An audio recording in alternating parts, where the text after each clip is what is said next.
ईश्वरपुरात दागिने लुटणाऱ्या परप्रांतीय चोरट्यास अटक, पोलिसांची कारवाई, 3.5 लाखांचा मुद्देमाल जप्त.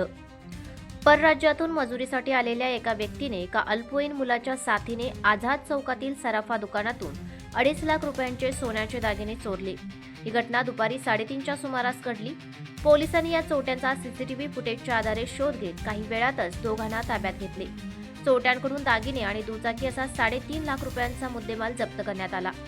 विनायक प्रकाश पाटील, वय वर्ष 18, राहणार दत्तवाडा, जिल्हा दक्षिण गोवा असे अटक केलेल्या चोरट्याचे नाव आहे.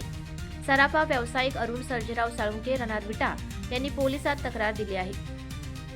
साळुंखे यांचे ईश्वरपुरातील आझाद चौकात बाबा ज्वेलर्स नावाचे दुकान आहे. बुधवारी दुपारी 3:30च्या सुमारास चोरटा विनायक वडिलांचा वाढदिवस असल्याने त्यांना सोन्याची चेन भेट द्यायची आहे असा बहाणा करत दुकानात आला होता. साळुंखे यांनी त्याला 4 चेन दाखवल्या.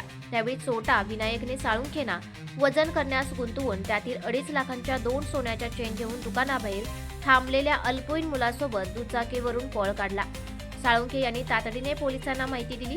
पोलीस निरीक्षक संदीप पाटील यांनी सीसीटीव्ही फुटेज पाहून ईश्वरपूर आष्टा महामार्गावर गुन्हे प्रगटीकरण शाखेच्या पथकाला पाठवून नाकाबंदी लावली. त्यावेळी दुचाकीवरून सांगलीकडे निघालेल्या विनायक पाटील व अल्पवयीन साथीदाराला ताब्यात घेतले. त्याच्याकडे दागिने मिळाले. कारवाईत हवालदार अरुण कानडे, अमोल सावंत, शशिकांत शिंदे, दीपक घस्ते, विशाल पांगे आणि रणजित टोमके यांनी सहभाग घेतला.